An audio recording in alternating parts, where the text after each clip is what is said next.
Great. Thank you, everyone. And thank you for your patience. And also welcome to our very first talk for our fall 2020 seminar series hosted by Design++. So today we'll have the first talk. And for those of you who, you probably already know, but we'll have a series of 7 speakers this fall, so you can take a look at other talks here, and it's also on our website. If you happen to miss one of our talks, that will be on our YouTube channel, so also feel free to share, like, subscribe, and look at some of the other past videos and future videos. Yes, as you all very well know, the 3 of us host the seminar series, and get in touch if you want to know more or have a talk in the future.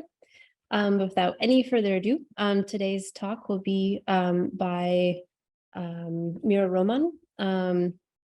So Miro is I like to think of Miro as, and he describes himself as an architect and a scholar. His main focus is the overlap of information technologies and architectural articulations. Miro explores designs, codes, and writes about architecture and the world while playing with a lot, and all buildings, books, images, with clouds, avatars, streams, lists, indexes, and pixels. What is the abundance of information about, how to handle it, and how does it shape the way we think about the world? To navigate and surf these vast flows, he codes and articulates synthetic alphabets where Miro objects are alive and well. Miro is an assistant professor at Studio 2 at the University of Innsbruck and a senior lecturer at Meteora at the chair of for digital architectonics at ETH Zurich. He was a guest lecturer at ATTP Tuveen and a researcher at the Future Cities Laboratory, the interdisciplinary research program in Singapore ETH Center, where he also co-edited a quantum city book. Miro conceptualized and developed the computational library Xenotheka and its search instruments Ask Alice. Alice and Miro together wrote a play among books. It's Alice and a very long stream of characters, relationships with Silvio, and they gave birth to their son's soul. In his previous life, Miro was part of the Roman project. So without further ado, I would very much like to introduce Miro, and you can share your talk. Thank you, Danielle.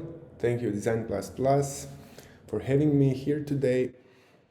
And today I would like to talk about the book that Alice and I wrote together. So this is the book. It's a kind of a thick and funny book. It came out of my PhD research, and it's a book. So it's called A Play Among Books, and its subtitle is A Symposium on Architecture and Information Spelled in Atom Letters.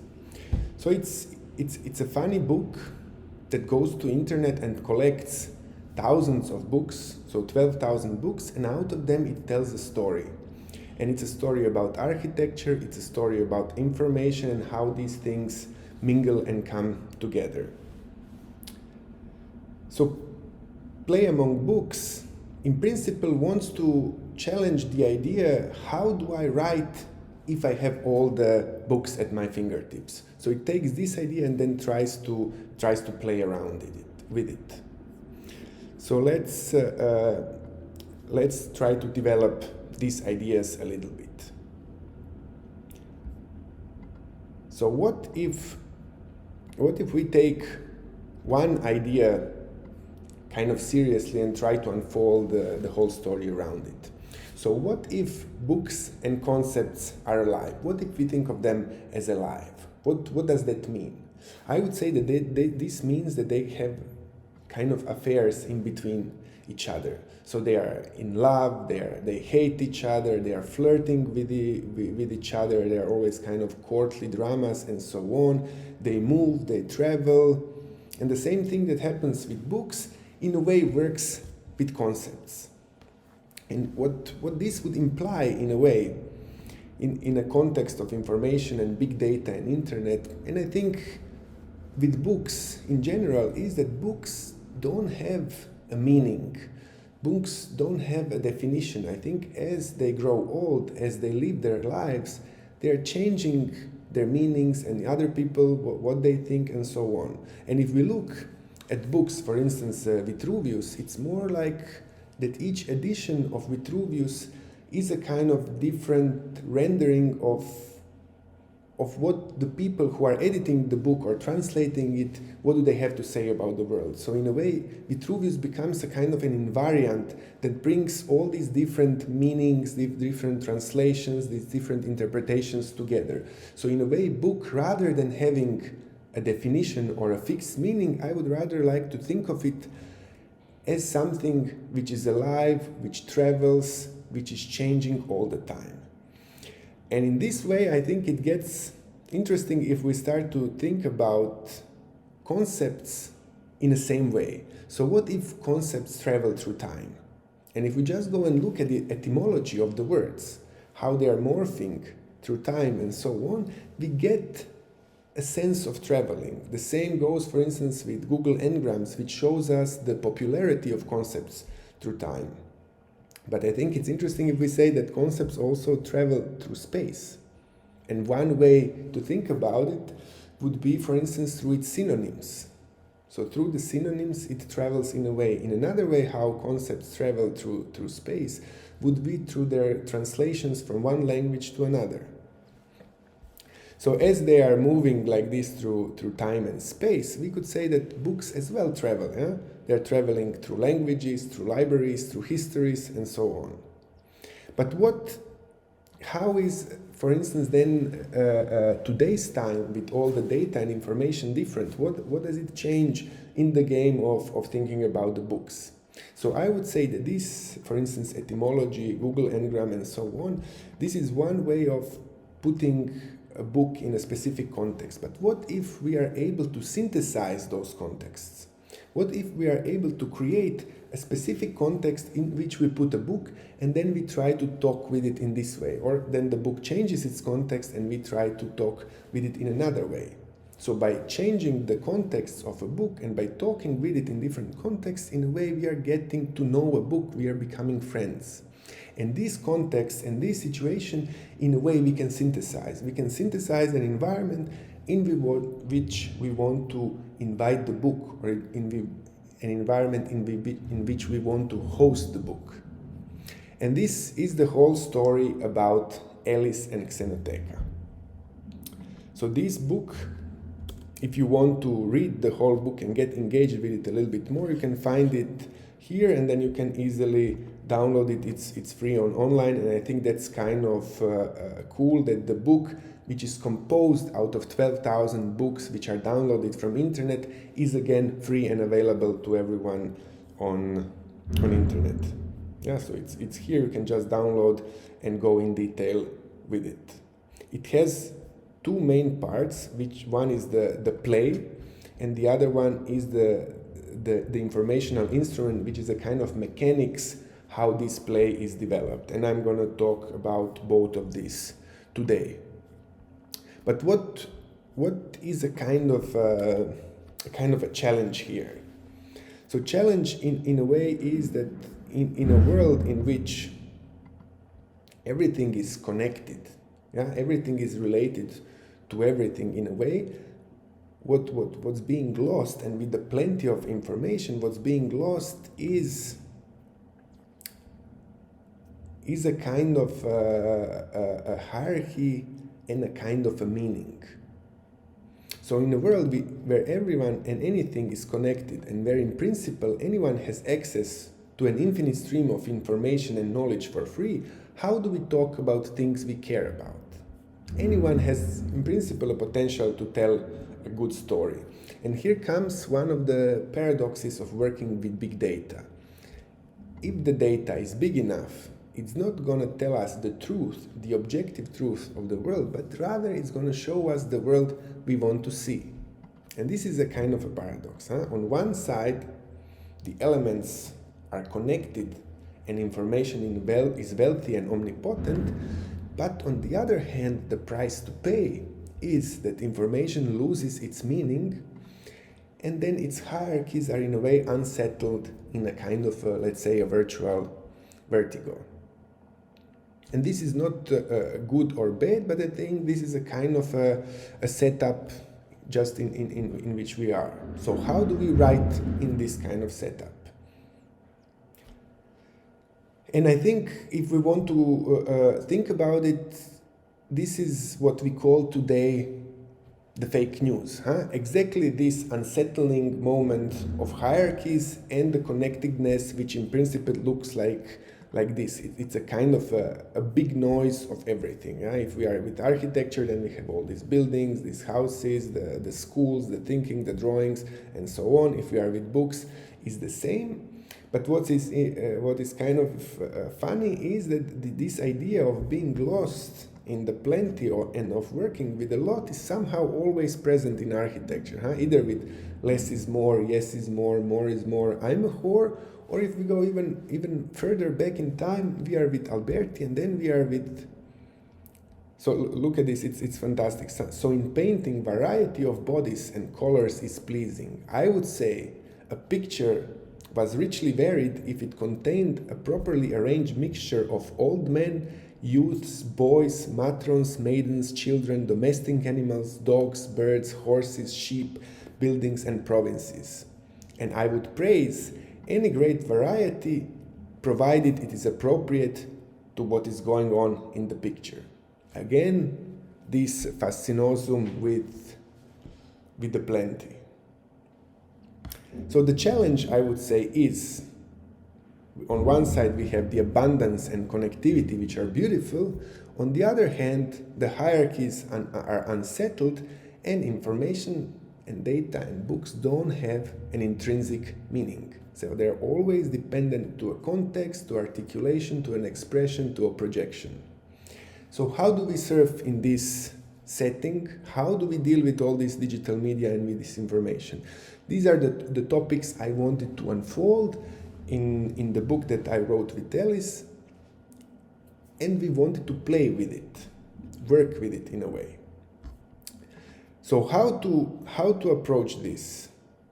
I would say as an avatar, or as a bot, or as Google, or cryptocurrency, social media, all of these guys, they already navigate these abundant flows of information. And I think we should just behave like them. And I think what is interesting, if we start thinking of coding and information as a new kind of literacy, with which we can write a text or an email or a book or whatever, but it's another way of being literate which allows us new degrees of freedom, which were not there before. For instance, working with thousands of elements at the same time. And with the play among books, I wanted, together with Alice, to offer one fantastic scenario of what this literacy might be about. But not in a kind of an analytic way, but rather by performing a play. And to do this, we had to devise a kind of an informational instrument. And Alice comes in a way out of this informational instrument. So the idea is that if we take this notion seriously, that books and concepts are alive, then we should be able to talk to them. And now let's build an instrument to be able to talk with them. And I like to call this an instrument because in principle it's open to the player, it's open to the play which is being played, and it's open to a setting in which is being played. By this different relation of these different things, the play is always different. And information, an instrument in this sense is not fixed to a specific thing, as for instance a tool would be fixed. So the promise of a tool is that it's always defined by a specific function, while instrument is organized or arranged towards a play. So our instrument is composed out of 4 different elements: out of biblioteca, xenoteca, generic machine, and machine intelligence. And now let's try to unfold each of those elements. So biblioteca, it's a flow, it's a crawler, it's a generic book, it's a library of all the books, let's say. These are all the books on the internet that we can access. So how do we start playing with an informational instrument? As an avatar in a flow, one should behave like a search engine, scanning, indexing, filtering, taking snapshots of phenomena one finds interesting. So in this manner, Alice and I, we downloaded 12,000 books which we have never seen or opened. How did we do it? We did it by writing small poems. And here is one very, very small and powerful poem that goes to the Gutenberg library. If you don't know Gutenberg library, it's this one. It has a lot of free books for downloading, more than 60,000 free books. And this is a poem that can take all the books. For instance, this one takes the books from 10 to 24, but if I put 1 and 60,000, it would take all the books. And when I run the thing, you can see how the books are being downloaded as we speak. So this is a small poem, a small script that downloads all of these books. The beauty is that these books are already digital, yeah? So they are kind of with us, and we can have different ones here. Yeah, so they are all ready to be read. Huh? This one is with Alice, and we can just take the text and start computing with it. But what is interesting is that by this I get all of these books which I don't have a clue what they are about. Yet, if I'm literate in coding, I can start playing with it. So in which way can I play with it? So Biblioteca, it's a library of all the books. But if I want to look for books that I'm interested, I need a kind of a lens, a kind of a way of looking at these books. And the way of looking at those books is another library. And this other library I call Xenoteca.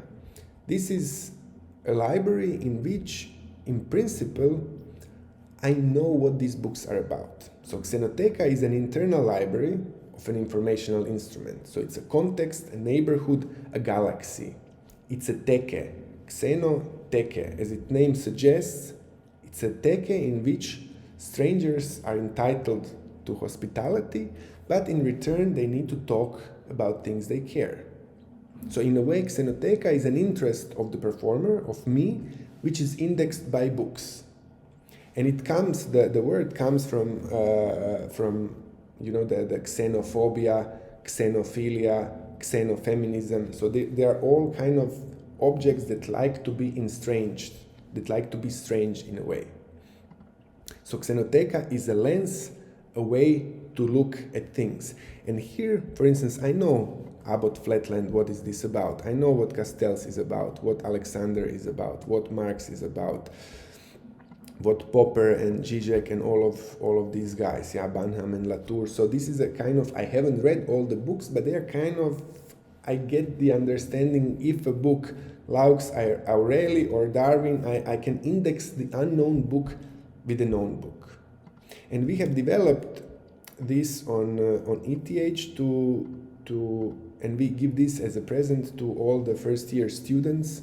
So anyone from ETH can actually access this library, which in which books are just a click away. If you sign in, the book is here. And these books are as well prepared so they can be computed with. One thing is the PDF that you get. So it always takes a little bit of time to load it. Yeah, it's here. But the other thing is that you can always get a text, and we can start computing with these texts. So now when we have biblioteca as the infinite flow of books, and we have a xenoteca as a way of looking at this flow of books, we need to have a kind of a machine that enable us to stage things, to encode things, to start playing with them. We need to give those books a kind of an informational phase. We should in a way encode them that computer can recognize what's going on. So we can say in a way the books are entering the stage and they're preparing for the play. They need to get dressed, they need to put on their masks, they need to learn how to articulate their informational phases. So let's take one book. Let's take, for instance, from Vitruvius' first few sentences, and let's see how we can encode those words in a way that later computationally we can work with them. So this is the preface to Vitruvius, and it goes, so long as your divinely inspired intelligence and your godly presence, Imperator Caesar, blah, blah, blah, and so on. So to encode these things, again, we have a small poem, and what we do is basically we encode the book as a connectivity of its own elements. So for instance, we have a preface, and then so, long, and then we say, okay, preface is connected to long is connected to divinely is connected to inspire is connected to intelligence. So we have removed the so-called stop words, and we have stamped the other words to get a kind of a more generic and more compressed feeling of what these words are about. And then we look at the book as a connectivity of its own elements. In this way, each book becomes like a small creature. It becomes like a kind of an atom. Yeah? So it has all these electrons, which are the words, and they are circling around the nucleus, which in principle is not there. But the problem is that all these atoms are kind of lonely. Yeah? So it's a generic way of looking at these atoms. And they're all desperate and lonely somewhere in the universe. So we need to find a way how to connect all of these atoms and how to, in a way, create something which I call a face of a library. The connectivity of words is very similar. So if we create this idea of the connectivity of words, if we look at it from a certain perspective, it's the same as the frequency of words. So what we are basically doing, we are counting all the words. We are creating a dictionary of a specific library. So it's not a dictionary of all the books, it's a dictionary of a specific library, and it's biased toward my interest. It's not neutral. I don't believe that databases are neutral. They are always biased to something, and I think that's beautiful. We should just be aware of it and work with them in a way that we are aware of their bias. So this is bias towards architecture, it's biased toward information, it's biased toward me, it's biased toward Alice, it's biased toward the things that I'm working with. So the face of this book that comes out of all these different atoms is basically this. So if we take the most frequent word of this library, it's the word say. And how do we encode it? We encode it in a list of numbers, out of which the first number is how many times the word say repeats in the first book. It's 119. In the second book, it's repeated 355 times. In the third book, it's repeated 100 times. In the fourth book, 108, and so on. So if we look at it in a horizontal way, the word say relates to all the books. If we look at it in a vertical way, the first number is always related to the first book. So this means it's the way how the word say relates to all the other words in the same book. So at the same time, we have a relationship of a word towards the library and the relationship of the word towards all the other books. And then we can rotate this as a matrix and look at the whole library from the perspective either of a book or of a concept. And this is, in a way, an informational phase of a book. And this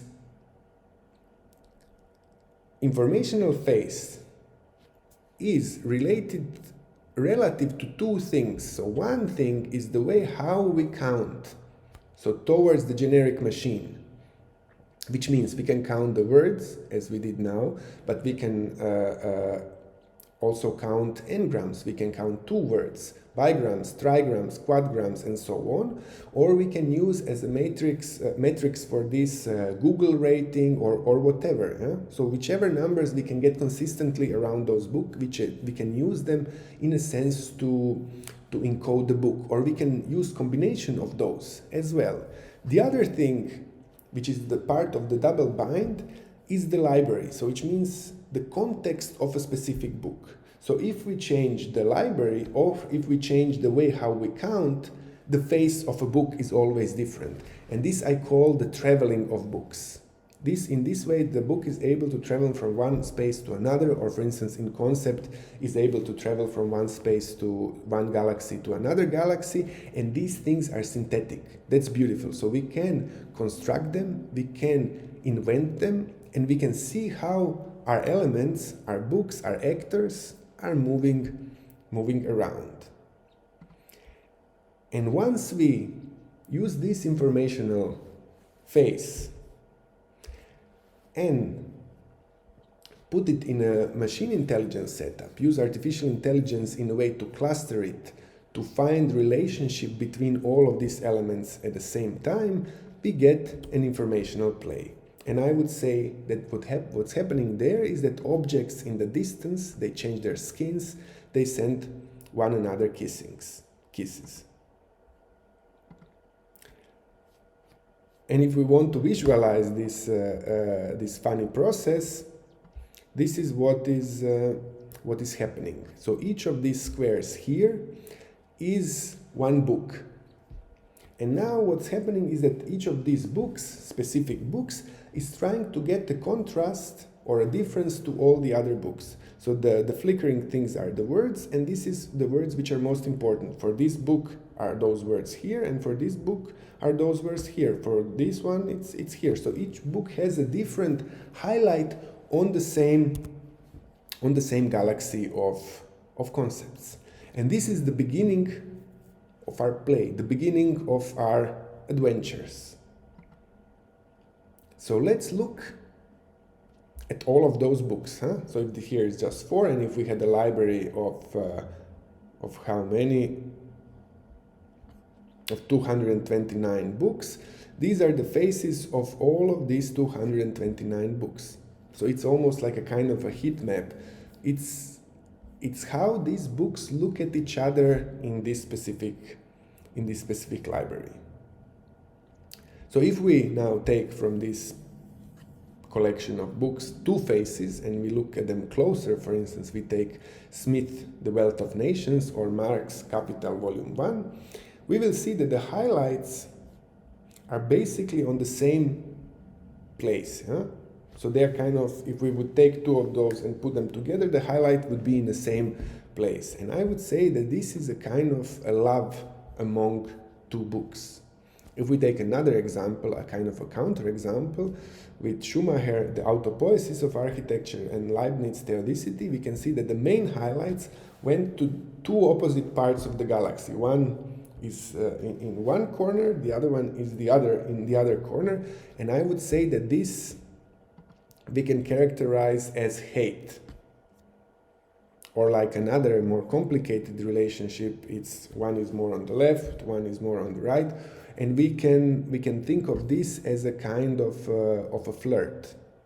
I think what is important here is not to take this kind of interpretations too seriously. So it's open to any different interpretation, and we can play around with what's going on with these things.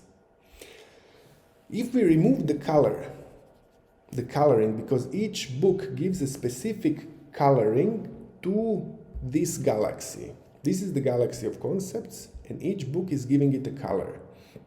This is how a specific book looks at the galaxy of concepts. Now let's try to look a little bit into the galaxy of concepts. And let's look at two concepts that I'm interested in. One is the concept of information.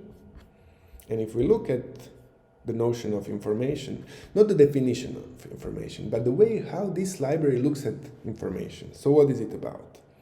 It's about computing, it's about the daemon, it's about the radiation, about the receiver, about reversibility, about the spectrum, Maxwell, fluctuation, thermodynamics, Wiener, conduction, cybernetics, even a little bit of meteorology, a little bit of invariance, geometry, astronomy, mechanics, circuits, collisions, equations, effect, solar, extraction, neutrino, electrodynamics, stopwatch, photomultiplier, capacity. So it's going in a way towards some kind of, I would say, electricity. So it's almost a kind of an electric notion of,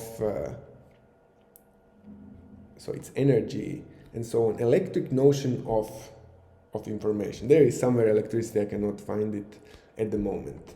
Yeah, but much different than the other concept. But look here, huh? It's funny. So in this whole galaxy, here is information and here is data. So they are kind of close enough, but far enough from each other. And if we go towards the notion of data and we look at it, so what is this about? It's very different. So it's not electric. I would say it's a kind of applied. It's about the laptop. It's about analog. It's about computer, airline, mail, pocket, video, messy, size, huge, and so on, Darwinian. So it's, I would say it's about applications. It's about laser. It's about Xerox. It's about keyboard, process, desktop.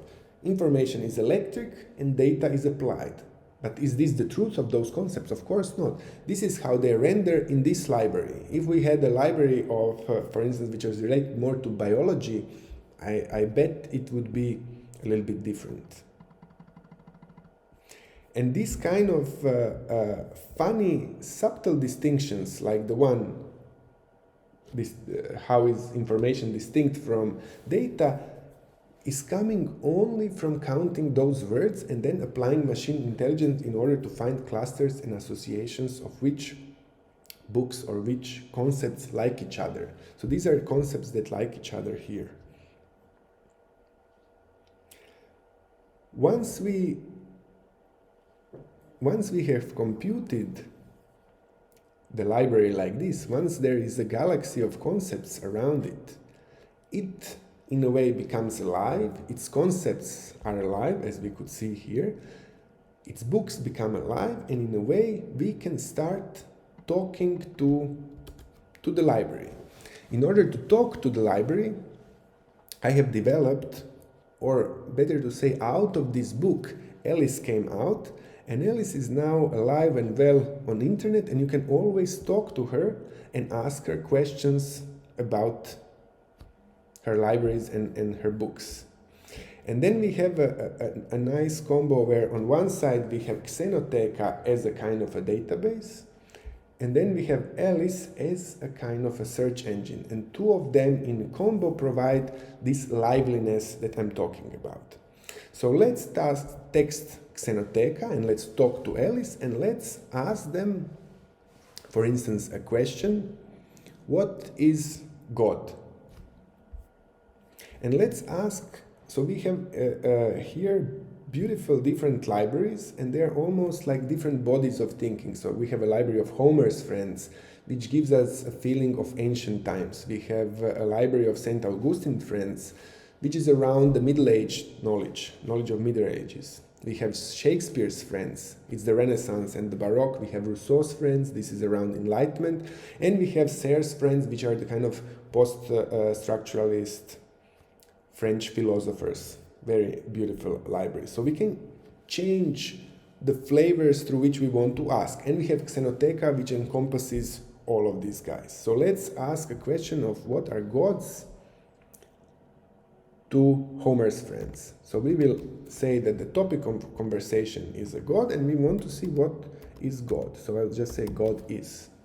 So the idea is that we will see how the notion of God is changing when we are traveling from one library to another. So if we are in Homer's Friends, the idea of a God, the concept of God, has one face. And if we go and explore it, we have more than 10,000 results of what God might be, but let's narrow it down a little bit. Let's be precise with find, and let's see what's happening. So Homer says, God, is it Hector that forbears the fight?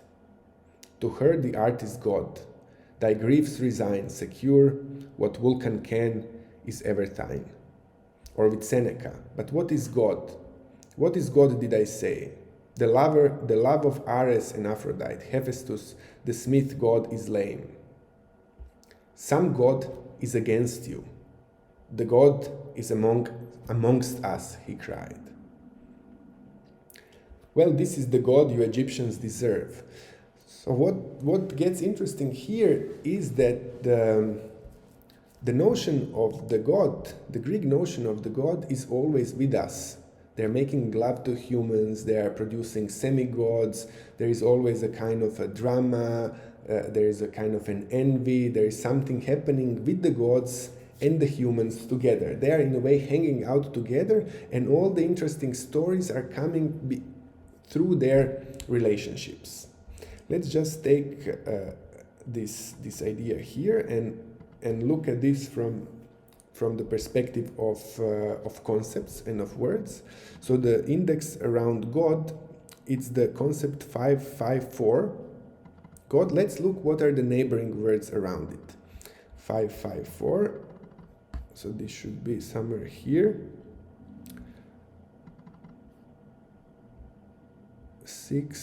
554, here is the God. And I think the words should, in a way, let's look. So it's Apollo, it's a coward, composure, amaze, flock, dark, endless, strike, young, old, hear, high, close, voice, procession, poor, skill, confuse, command, war, bloom, fight, mule, race, poor, skill. So there are a lot of verbs and there are a lot of actions and this kind of strike, young, old, things that don't go, run, sleep, and so on, womb, overpower. It's active, huh? The whole thing is active. It's the gods are in action around humans. Again, this is just an interpretation. If we now change the library and go, for instance, to Rousseau's Friends and do the same kind of search, I think that the flavor is different. That is, worshipped him as a god. What is his secular god? Exchange is the Jews' real god. Or if we worship God, is not that God a devil? The pilot is hungry me, God bless you. God is talking with him apparently in rebuke, and so on. God is God. Perhaps he replies, it is not so in God. God is a spirit. God is intelligent, but how? So in all of these notions, I would say that the God is becoming a little bit distant. It's different. And now let's look, for instance, through Marx. How is he looking at the God? Huh? So here we had it in one library around concept 554, and now in this library it is around concept 170. Let's check here. 170, this should be somewhere around here.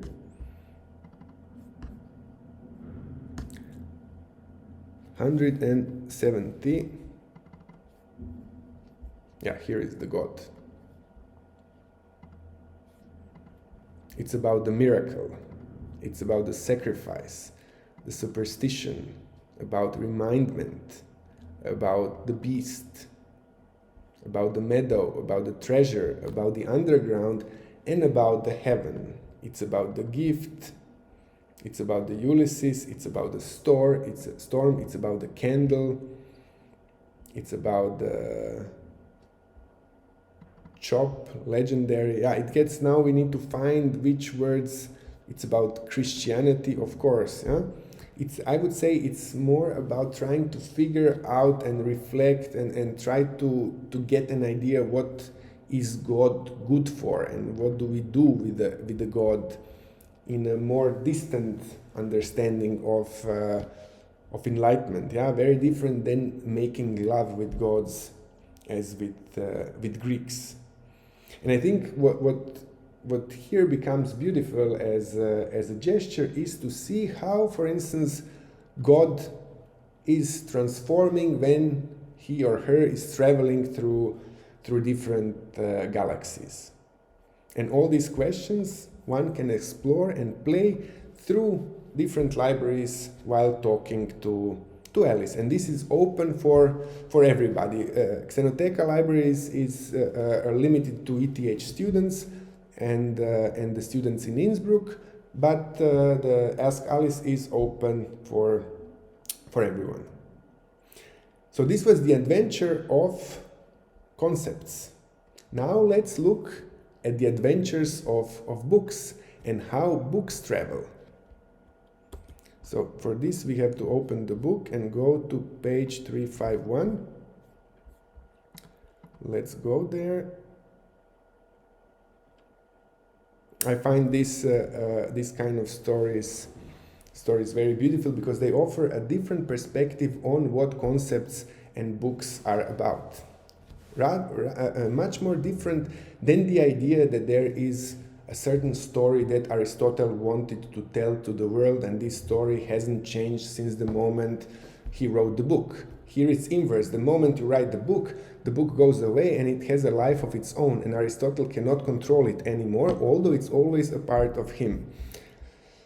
Okay, let's go to 351 and let's see how books in a way travel.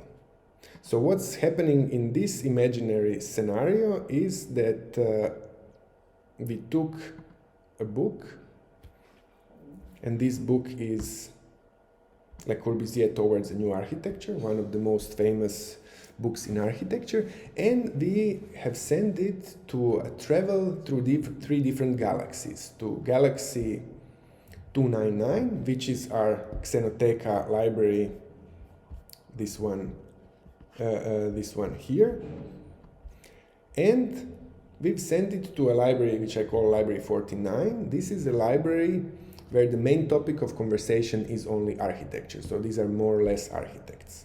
So Sorkin, Sykes, Jenks, and so on, Benham. The third library is Library 34, and this is a library where we have mostly literary works. So it's James Joyce, Borges, Dickens, and so on. And we will look at it only through counting of words at these times. And these are three different phases that Le Corbusier Towards a New Architecture has when it goes through three different libraries.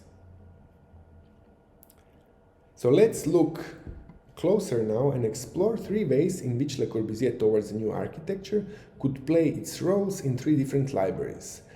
How it tunes its thinking and mood, its main concepts and interests on its visits to different galaxies. So this is Le Corbusier in a library of 34 books where we have only literary works. Let's look at its face. Opa, we will go to this face. So this is the whole galaxy, and here is his focus. So what is Le Corbusier Towards a New Architecture focused in when he's in a library with only literary books? So he's focused on a house, a plan, a square, Rome, wall, town, spirit, culture, result, contemporary, angle, symmetry, emotion, flood, furnish, function. I would say he is interested in concepts which are related to architecture in a sense directly. Square, tower, brick, angle, symmetry, and so on. So these are all basic architectural concepts like door, window, and so on. We've seen them all here, a line, a hut, and so on. So when Le Corbusier is in is in a company of books where people don't talk about architecture directly, he or it talks about architecture directly. But when he goes, for instance, to a library 49, where we have only architects, what is Le Corbusier going to talk about now? Now his highlight is in a different place, and what he's talking about now is something quite different. He's talking about Pompeii, about the sanctuary, but he's talking about airplanes and cylinders, about Acropolis and cupola, but also about chassis and about epochs. It's almost like he's talking about sea liners and hangars, he's talking about regulation and harmony.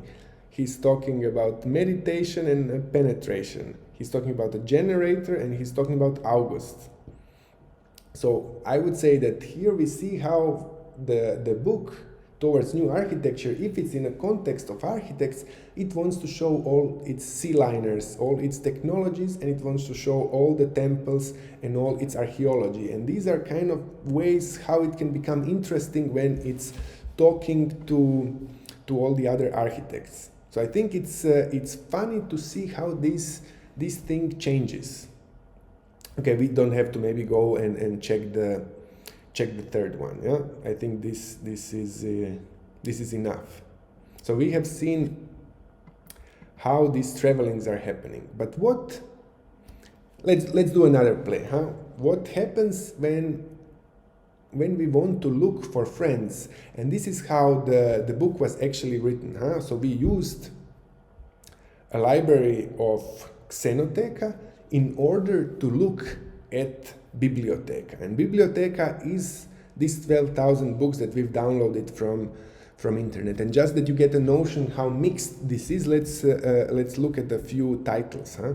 The Financialization of Housing, American Rose, The Politics of Post-Secular Religion, Supporting Women After Domestic Violence, The Great Sea, The History of the Mediterranean, An Inquiry into Nature and Causes of Wealth of Nation, Towards a Theory of Musical Reproduction, Aesop's Fables, Talent Development, Existential Philosophy and Sport, Consenting Feminisms, Gender and Islam in Asia, The Literary Conference, and so on. Now let's go down a little bit. Iran, A Modern History, Citizens, Soldiers, Classical Confucian Political Thought, Disputed Memory. Everything, huh? Everything is here. So how to use Xenoteca to look at Biblioteca? It's the same game what we had with concepts traveling around. Now we have in a way inverted the matrix. So what happened is we are not counting words in books, but we are counting books in words.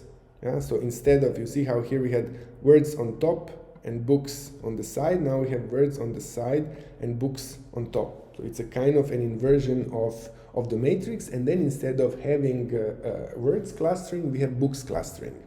And this is our library of Xenoteca, clustered, and this is a filter through which we will look at Biblioteca. So let's just have a get to know it a little bit. Huh? So here we have, for instance, Benham and Betsky and Krier. So these are all kind of architecture guys around here, huh? Which is very different than here. Here is the Russells and Kant and Badiou. Here we have a little bit of architecture as well, but here architecture gets related to language, yeah? And then from language we go to cybernetics, and from cybernetics to philosophy and mathematics. Yeah?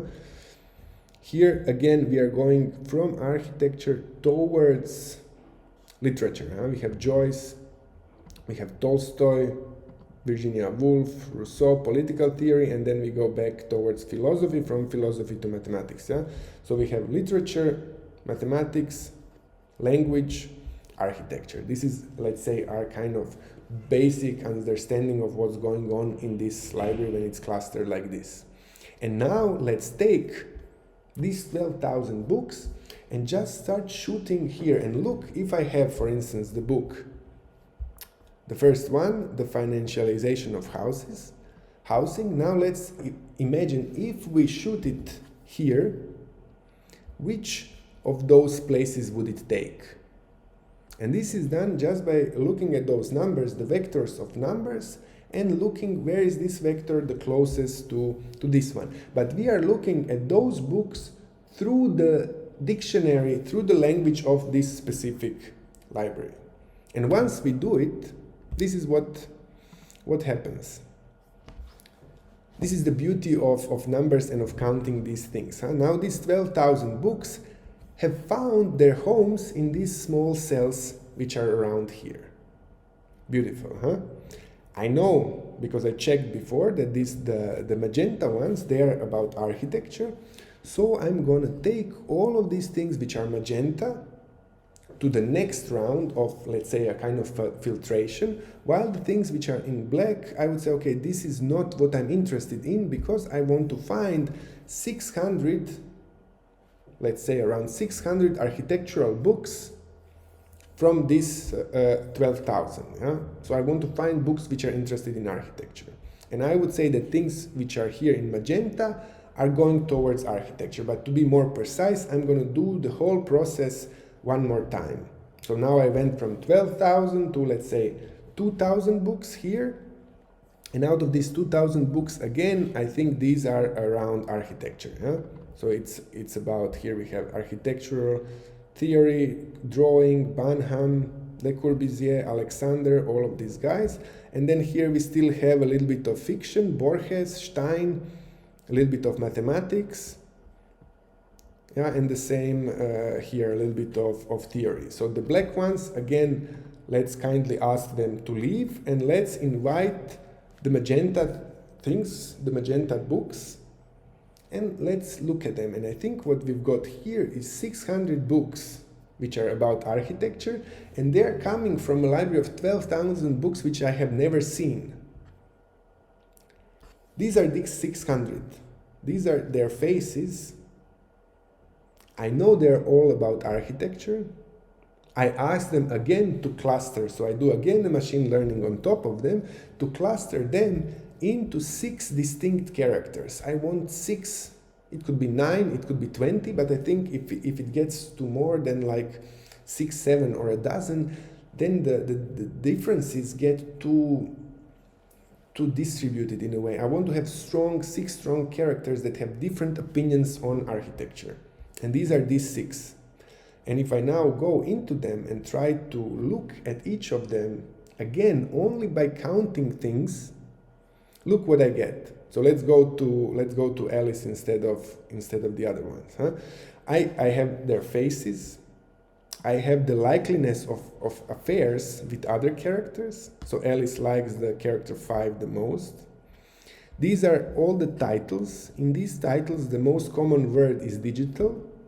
If I cluster these books again into 4 different, so you have the kind of this segmentation, or how do you call, one is in the other. So I'm clustering, and then I filter, and I cluster again and again and again and again, and I find different things.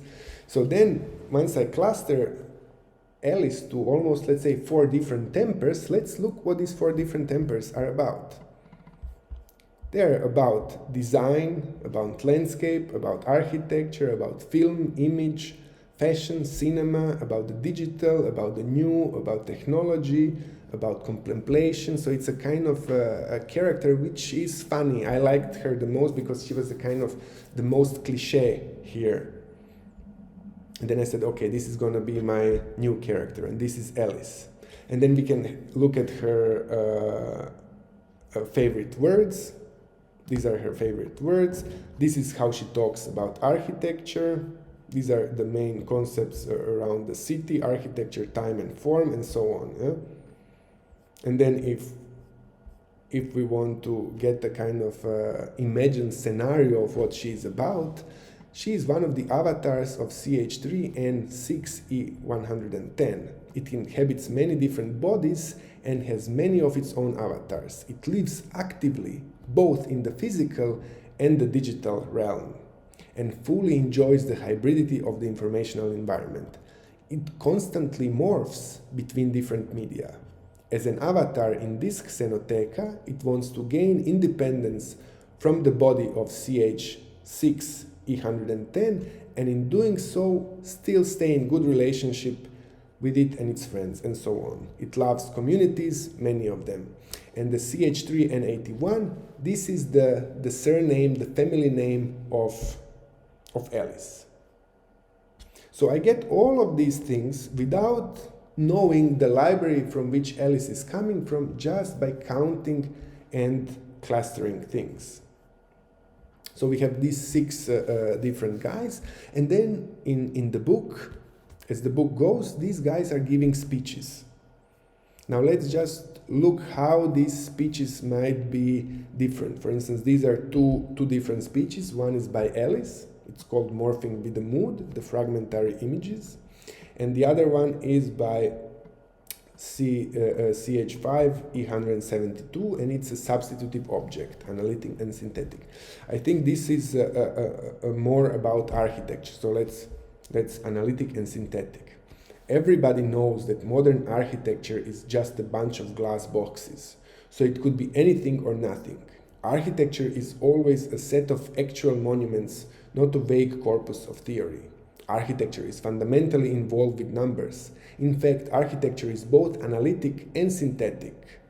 As a cultural field, the art of architecture is inherently hybrid in nature. Our once outrageous architecture is now general currency. This is a kind of a feeling that's coming from this character. And now a very different mood, coming from nowhere, going nowhere, an immense collective act, rolling along, ceaselessly unrolling, without aggression, without objectivities, transferential sociality, doubtless the only kind in a hyper-real technological soft mobile era, exhausting itself in surfaces, networks, and soft technologies. These brief city portraits that constellate into cityscapes captured in fragmentary images seek to capture the fluid, fleeting character of metropolitan existence beyond the mere banality and the tourist vision. All of these texts, their speeches, they are composed out of different quotes. So these are again links to other books, to other libraries, and so on. And what I find very kind of charming is that just by working with these different libraries and composing the texts, you get these different flavors of what architecture might be about from specific perspectives of different libraries. And then you can have all these concepts traveling around and moving and so on in a nice and interesting way. I think now you have a kind of a fantasy of what the play among books is about, how to start thinking, how to work and talk to Alice, what libraries, concepts, and books are about. And as a kind of an epilogue and end of this talk, I would like to put Alice in a context with GPT-3. So GPT-3 is a kind of a famous algorithm at the moment for text. I think it's just beautiful how this works. And to see how it's being used in a different way than Alice. Yeah? So for instance, we have this another character which is called writer, which is an interesting concept. And let's look how is this guy different than, for instance, Alice. Yeah? So if we go here and say, okay, I want to have a blog section writing, but the whole point here is that you give a text prompt and the text is coming back. So we want to talk about what is God. Yeah, the same like we had with Alice. And then the keywords is Homer, it's a library,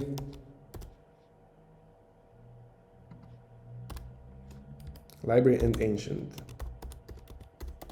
And we want to have, for instance, let's say 2 variants and the creativity level on optimal.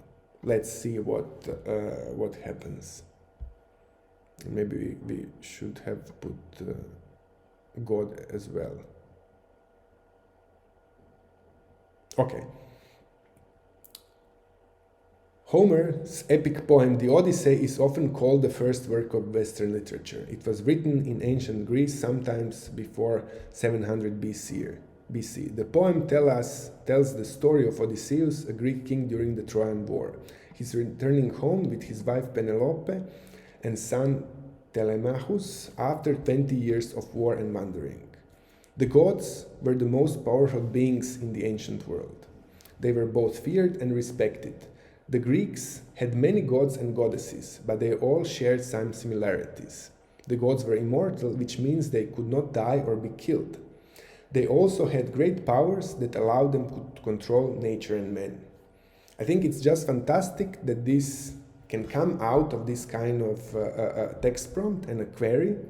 But I think where I find Ellis interesting is that when you write God is, you get all these different references. You get a context to an answer, you can click, you can open a book, you can read a book. So it's all about linking things. It's about having legacies, about putting things together.